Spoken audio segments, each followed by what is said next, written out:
Udah.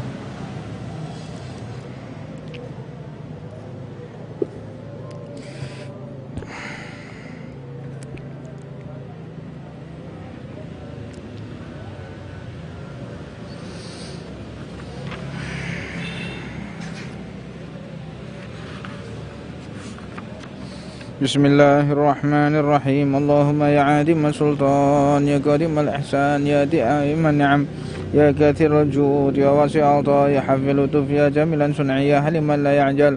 Salli ya Rabbi ala sayyidina Muhammad wa ala sahabati ajma'in. Allahumma lakal hamdu syukra wa lakal mannu fadla wa anta rabbuna haqqa wa nahnu 'abiduka rika wa anta lidzalika la ya muyassira kulli 'asir wa ya jabira kulli kasir wa ya sahiba kulli farij wa ya mughniya kulli faqir wa ya mukawwiya kulli dha'if wa ya ma'mana kulli makhif yasir alaina kulli 'asir فاغتسر عسير عليك يسر اللهم من يحتاج إلى بيان وتفسير حاجاتنا كثير وأنت عليم بها وخبير اللهم إني أخاف منك وأخاف ممن يخاف منك وأخاف ممن يخاف منك اللهم بحق من يخاف منك نجنا ممن لا يخاف منك اللهم بحق سيدنا محمد وحرسنا بأنك التي لا تنام وكنفنا بكنفك الذي لا يرام وارحمنا بقدرتك علينا فلا نهلك وأنت ثقتنا ورجاؤنا وصلى الله على سيدنا محمد وآله وصحبه وسلم والحمد لله رب العالمين على خلقه ورضا نفسه وزنة عرشه ومداد كلماته اللهم إنا نسألك زيادة في الدين وبركة في العمر وصحة في الجسد وسعادة في الرزق وتوبة قبل الموت وشهادة عند الموت ومغفرة بعد الموت وعفوا عند الحساب وأمانا من العذاب ونسيبا من الجنة ورزقنا نظر إلى وجهك الكريم وصلى الله على سيدنا محمد وعلى آله وصحبه وسلم والحمد لله رب العالمين على خلقه ورضا نفسه وزنة عرشه ومداد كلماته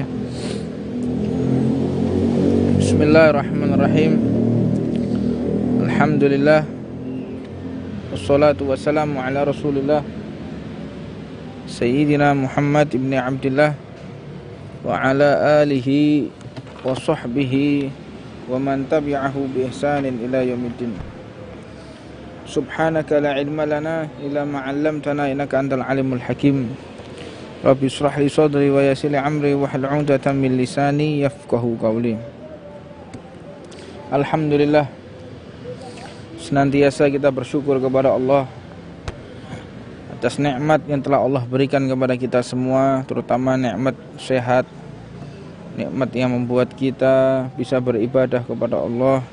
Karena banyak di zaman ini, apalagi masa-masa pandemi ini, mereka yang kurang beruntung seperti kita, yang tidak diberikan kesehatan seperti kita, hingga melangsungkan bulan Ramadan di masa-masa isolasi.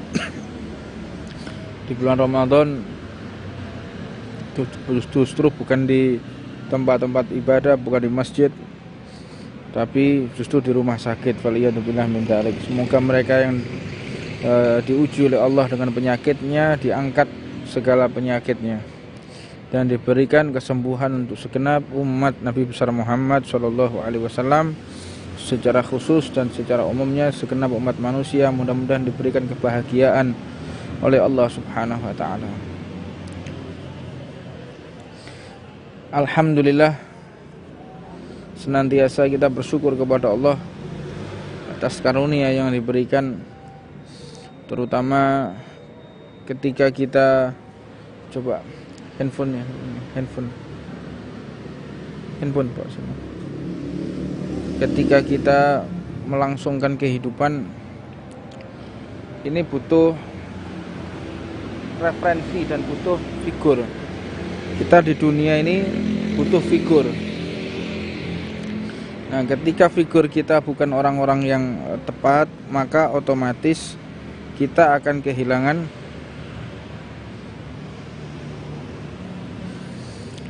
kehilangan arah. Jadi di kehidupan kita ini butuh yang namanya figur. Nah, kalau di dunia ini kita nggak punya figur, maka akan berantakan. Nah, maka di dunia ini kita harus punya moto, punya jalan hidup. Nah, kira-kira di dunia ini siapa yang paling kita idolakan. Kalau kita mengidolakan orang-orang yang diridhoi oleh Allah Subhanahu wa taala, ya mau tidak mau hidup ini akan nggak ada arahnya. Minimal kita bersama orang-orang yang dicintai oleh Allah Subhanahu wa taala. Sampai di dalam satu hadis baginda Nabi Muhammad sallallahu alaihi wasallam, beliau menyampaikan kunu aliman au muta'alliman au mustami'an au muhibban wala takunu khamisan. Jadi di dalam satu hadis baginda Nabi Muhammad sallallahu alaihi wasallam disebutkan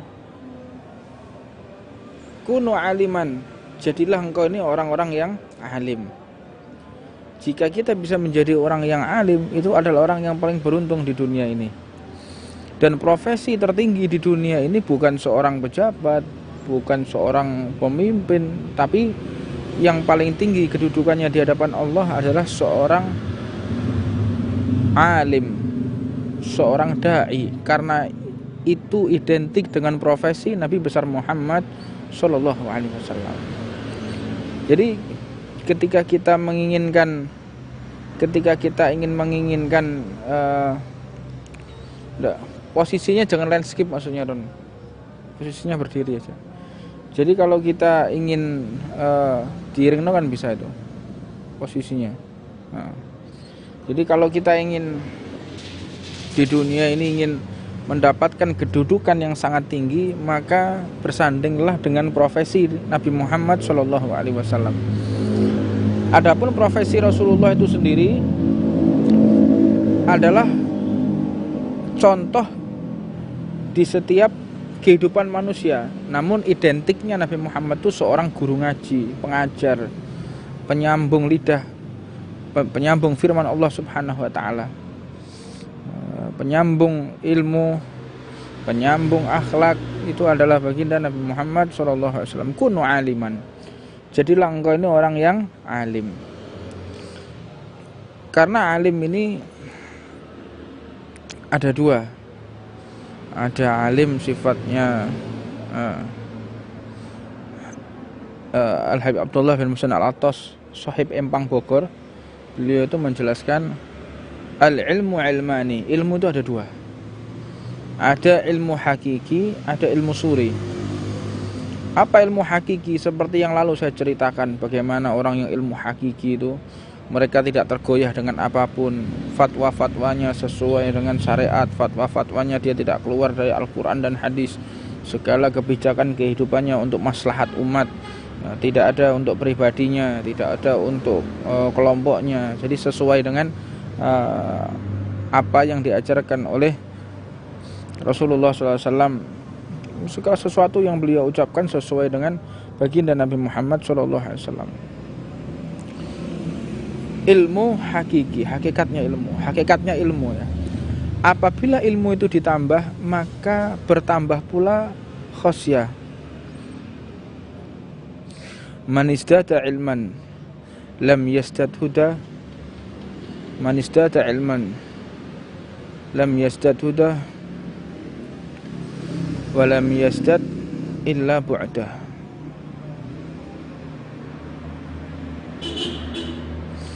Man istada ilman wa lam yastad huda lam yastad minallah ila bu'dah.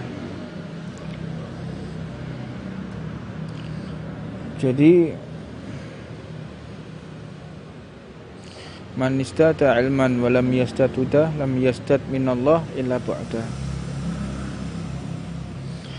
Barang siapa ketika ditambahkan ilmunya tidak bertambah petunjuk dari Allah, lam yastad minallah illa bu'da, tidak akan ditambah oleh Allah kecuali kebencian dari Allah Subhanahu wa taala. Jadi kalau kita belajar ilmu tidak bertambah tawaduknya, tidak bertambah rendah hatinya, tidak bertambah rasa takutnya kepada Allah, lam yastad minallah illa bu'da, kecuali yang akan ditambahkan adalah kebencian.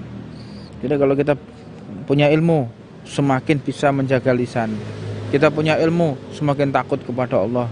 Kita punya ilmu, semakin tawadhu, semakin husnudzon. Nah, itu ilmu yang tepat. Tapi kalau itu tidak dimiliki, walam yasdad minallahi la bu'da. Tapi jika itu tidak dimiliki, tetap dia akan mendapatkan kebencian dari Allah Subhanahu wa taala. Fal iyadu billah min dalik. La ilaha illallah. Sedangkan ilmu suri, ilmu yang cuman gambarnya aja, itu dia akan goyah dengan iman. Ditawari harta, fatwanya berubah. Diiming-imingi fasilitas, dia akan mulai aneh-aneh ya. Jadi yang bisa mengidentifikasi kita ini ulama su atau bukan, itu bukan diri kita tapi orang lain. Terutama yang bisa mengidentifikasi itu adalah pasangan hidup kita. Makanya kita mencari pasangan hidup itu jangan orang yang ahlu dunia, jangan mereka yang hanya menuntut kita perihal dunia. Cari pasangan hidup itu yang mereka menuntut kita mencari keridhaan Allah. Karena rezeki sendiri itu telah diatur oleh Allah. Sehari dapat 1 juta, itu ya memang 1 juta dengan cara mencuri, dengan cara halal, itu tetap 1 juta. Jadi jangan dikira kalau kita mencuri dapat 10 juta, kalau jujur 1 juta, enggak ada. Itu pemikiran yang salah. Jadi Allah sudah menyediakan rezeki kita itu tergantung bagaimana cara kita mengambilnya. Pernah diceritakan ada seseorang yang tawaf, dia menemukan 1 kantong emas. 1 kantong emas ini berasal dari seorang saudagar kaya yang ingin menyedekahkan hartanya kepada orang yang jujur. Bingung, harta saya ini gimana caranya ya, saya akan sedekahkan dengan orang yang jujur. Tapi bagaimana caranya mengetahui orang ini jujur apa enggak? Ya udah kalau gitu mending saya taruh di tempat tawaf. Nanti kalau memang hilang ya sudah biar hilang. Tapi kalau memang nanti ada yang mengembalikan, ya itulah orang-orang jujur. Nah, akhirnya diambillah oleh orang ya si suami tadi ketika keluar dari rumahnya pamitan dengan istrinya. Wah istriku, aku akan pergi bekerja mencari nafkah untuk anak dan untukmu dan anak-anakku. Jawaban dari istrinya, wahai suamiku, carilah rezeki yang halal. Sesungguhnya aku dan anak-anakmu tahan atas laparnya dunia, tetapi tidak tahan atas apinya neraka. Karena rezeki yang kau raih dari cara yang halal itu akan membuat kami menjadi taat kepada Allah. Sedangkan rezeki yang kau berikan kepada kami dengan cara yang haram, seperti engkau menyuapi kami dengan api neraka. Kalau kita mencari rezeki dari hal yang haram, seperti kita menyuapi anak istri kita dengan api nerakanya Allah Subhanahu wa taala. Kita kira-kira kita tega enggak melihat anak dan istri kita ini terselomot api? Tega kita. Istri kita terselomot api, tega kita? Enggak mungkin tega. Anak kita yang kita cintai digigit nyamuk aja nggak boleh kita. Gigit nyamuk aja nggak boleh, apalagi terselomot api. Nah, ketika kita bekerja dengan cara yang haram, itu seperti kita memasukkan api neraka ke dalam perut istri dan anak kita. Faliyadu billah min dalik. Allahumma salimna wa iyyakum. Mudah-mudahan kita diberikan selamat oleh Allah dari rezeki-rezeki yang tidak Allah ridhoi. Allah maafkan rezeki kita yang haram. Allah sucikan rezeki kita yang haram. Allah rubah rezeki kita yang haram menjadi rezeki yang halalan thayyiban, halal yang baik, sehingga berkah untuk keluarga kita, berkah untuk anak istri kita. Maka kembali kepada cerita tadi, akhirnya ditemu oleh kepala rumah tangga ini yang telah dititipi oleh istrinya ucapan, cari rezeki yang halal. Kami sesungguhnya kuat menahan laparnya dunia, tapi tidak akan kuat menahan api nerakanya Allah karena rezeki yang kau berikan kepada kami dengan cara yang haram. Nah, kemudian ditemu oleh kepala rumah tangga ini dengan diangkat, ini milik siapa ini, satu kantong duit emas ini. Akhirnya ada yang ngaku, ya itu milikku. Oh ini diserahkan. Enggak, sekarang itu hakmu. Sekarang itu hakmu. Kok seperti itu? Ya aku yang menyedekahkan uangku ini dengan orang yang jujur. Ternyata engkau yang jujur dan engkau yang berhak. Subhanallah, subhanallah. Kalau seandainya tadi langsung saya saku, menjadi milikku tapi dengan cara yang haram. Justru karena aku mencari tahu siapa pemiliknya, tetap juga menjadi milikku tapi dengan cara yang halal. Jadi sebetulnya rezeki kita itu sama, antara halal dan haram itu sama. Tergantung bagaimana cara kita, jumlahnya sama ya. Rezeki kita halal atau haram itu jumlahnya sama di hari itu, kecuali bagaimana cara kita mengambil dan meraihnya.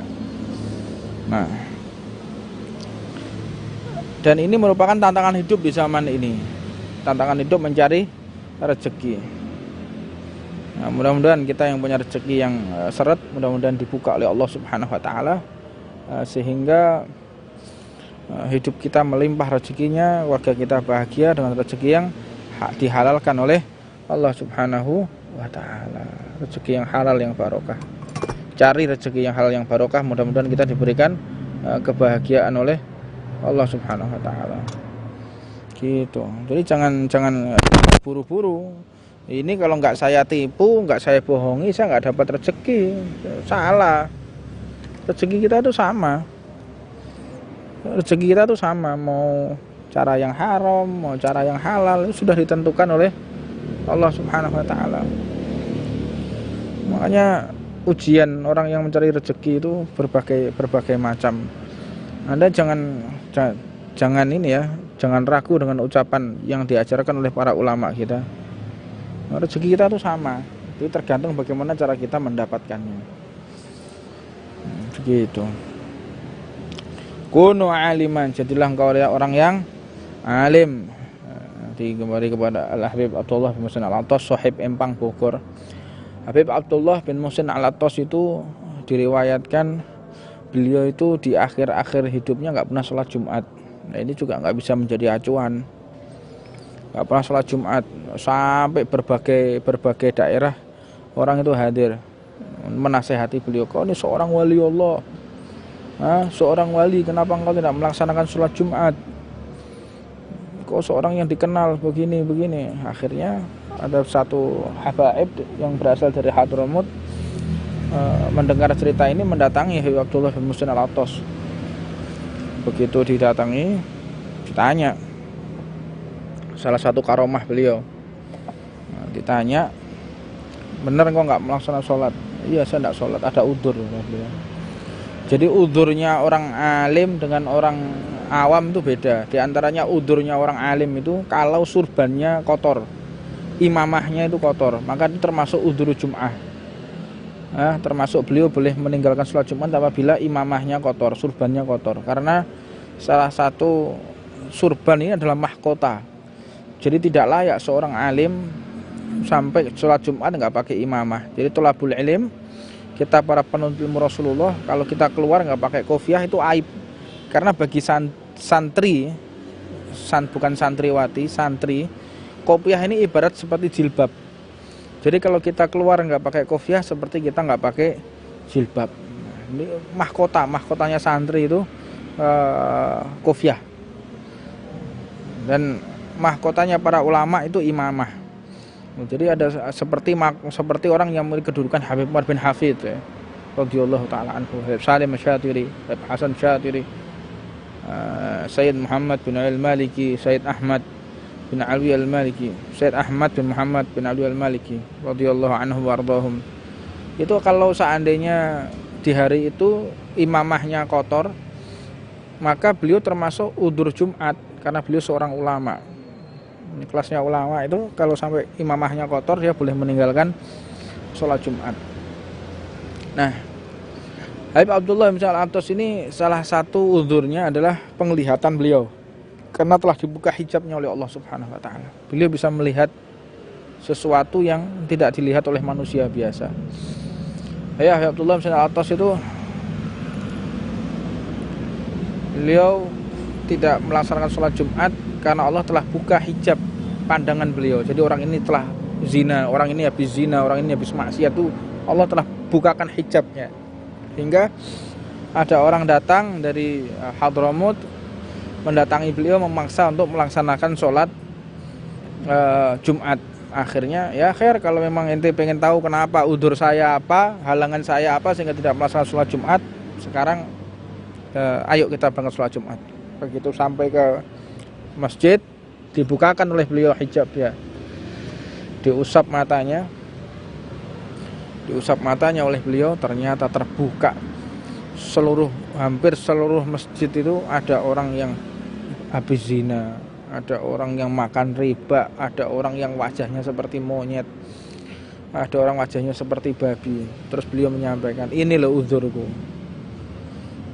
itu ketika saya sholat saya melihat yang hal seperti ini. Ya kan, ya wis ya sudah, ini memang udzurmu dan memang haliyahnya para aulia itu sampai seperti itu.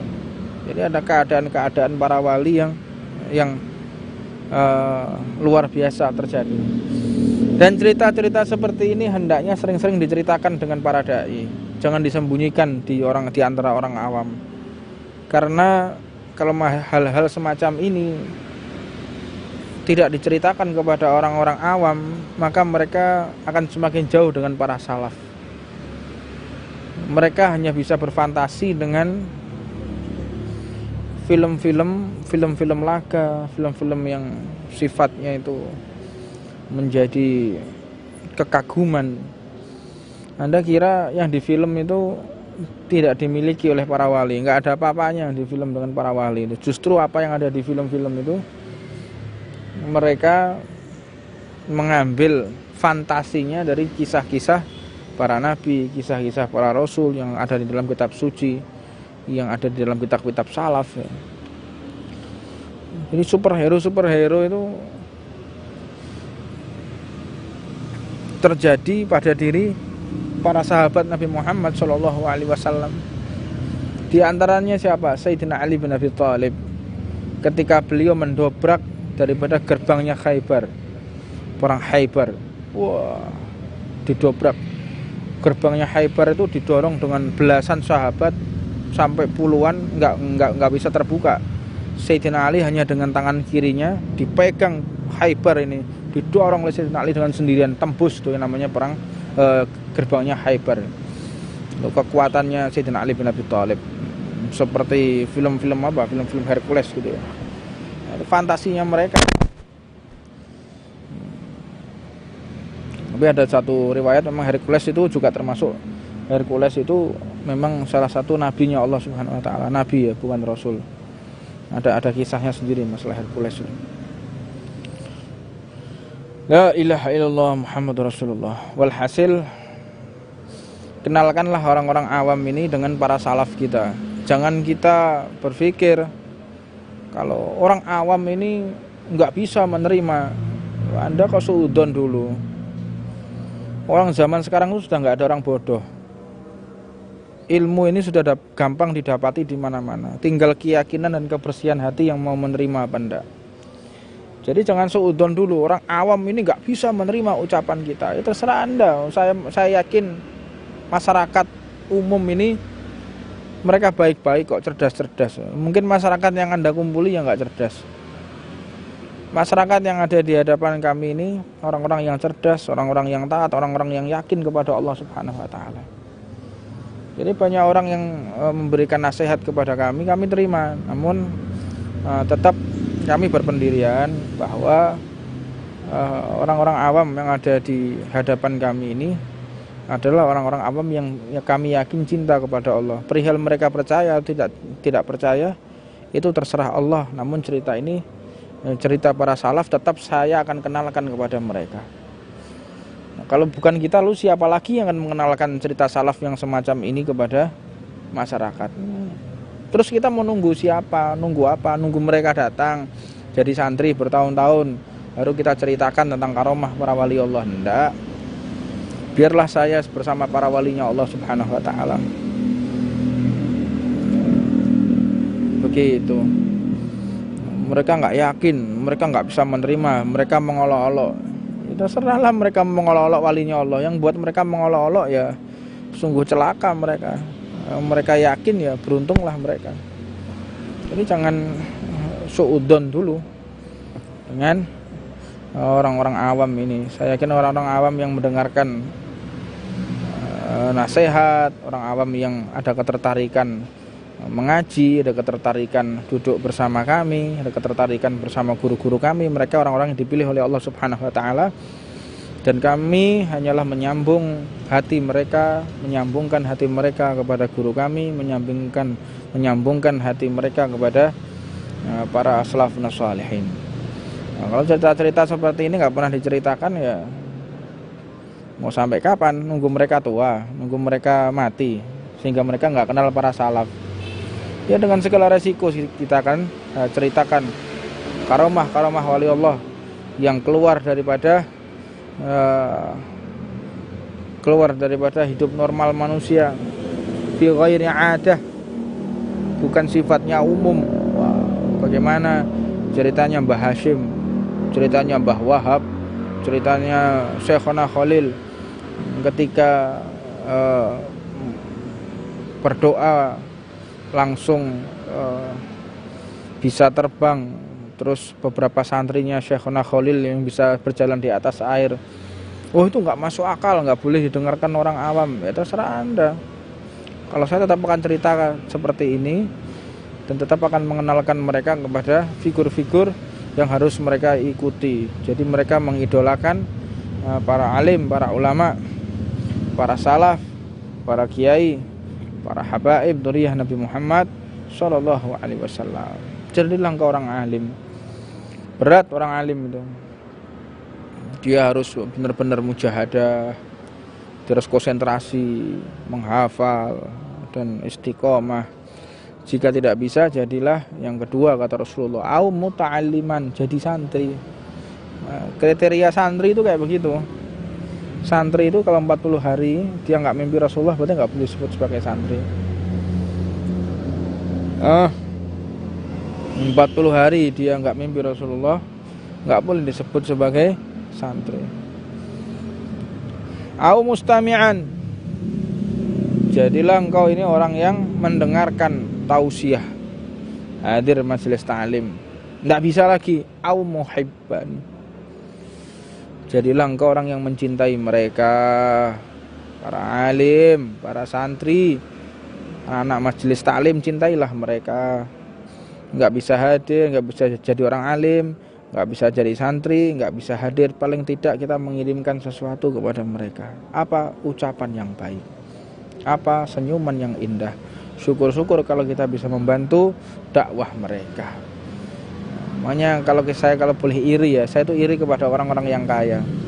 Orang kaya itu dia nggak pernah nyantri, nggak pernah jadi ulama, tapi memiliki pahala seperti ulama, seperti santri, seperti dai. Dengan apa? Mereka memasukkan rezekinya kepada pondok pesantren, titip pondok pesantren, titip ke santri, titip ke dai, rezekinya dia.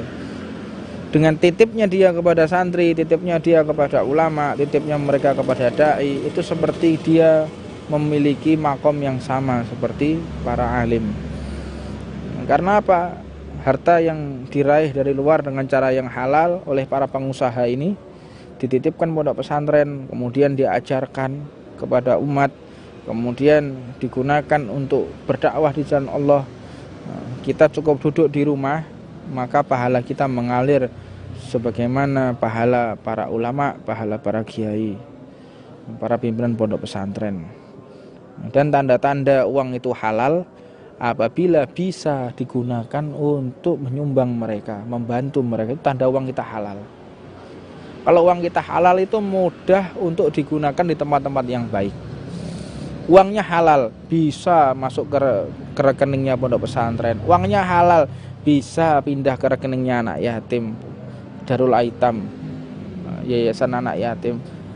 Rekeningnya halal, bisa pindah ke rekeningnya para habaib, para kiai yang mereka berdakwah di jalan Allah. Tapi kalau uangnya haram, pindahnya kepada tempat-tempat maksiat.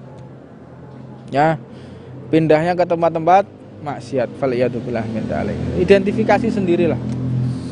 Duit saya ini lebih cenderung masuk ke rekeningnya anak yatim, rekeningnya para dai, rekeningnya para pondok pesantren, atau justru uang saya ini untuk mewah-mewahan, untuk foya-foya, untuk tempat-tempat yang nggak benar. Di mana kita arahkan dana kita?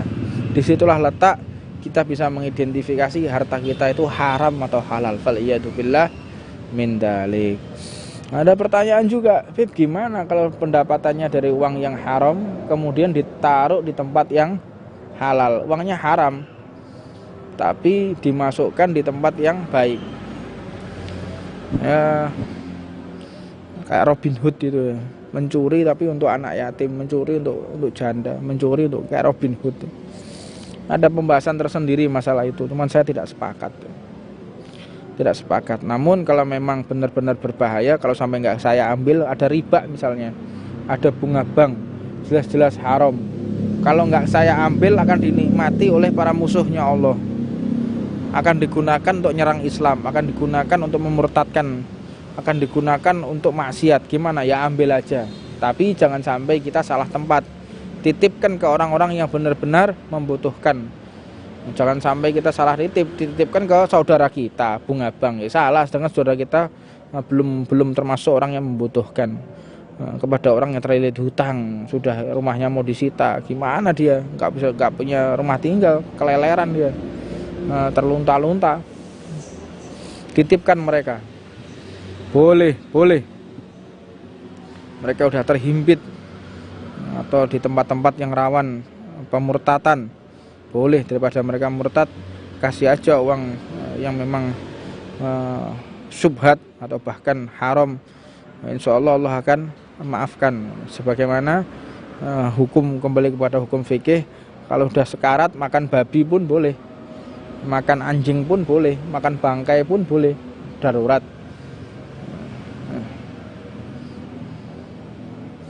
Jadi agama ini agama humanity, agama yang mengedepankan kemanusiaan, bukan mengedepankan penegakan hukum, bukan. Di depan kita ada orang tenggelam, kita dalam keadaan sholat kita menjadi haram. Kewajiban kita justru menyelamatkan orang yang tenggelam, walaupun orang itu non muslim, walaupun orang itu beragama Nasrani, Konghucu, Buddha, Hindu, tenggelam di depan kita, batalkan sholat, tolong mereka.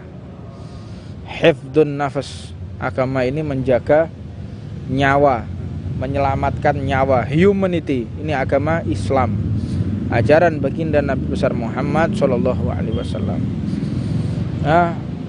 Haram makan anjing, haram makan babi, tapi untuk mengisi perut orang yang kelaparan maka hukumnya menjadi boleh. Makan ular gimana? Haram.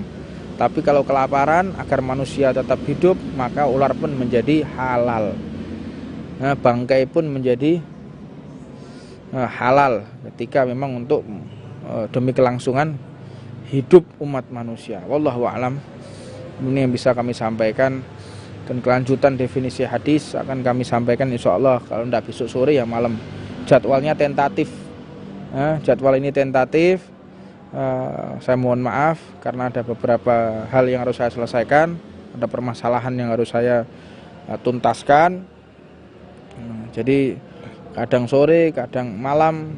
Walhasil insya Allah tidak akan jadwal ini, dan mudah-mudahan kita semua diberikan panjang umur, sehat walafiat, sehingga bisa melaksanakan puasa bulan Ramadan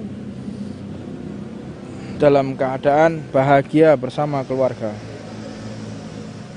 Apabila ada salah kata saya mohon maaf, dan mudah-mudahan kita semua diberikan melimpah ruah rezeki kita, rezeki yang halal dan barokah. Wabillahi wa taufiq wal hidayah. Rabbana atina fid dunya hasanah wa fil akhirati hasanah wa qina adzabannar.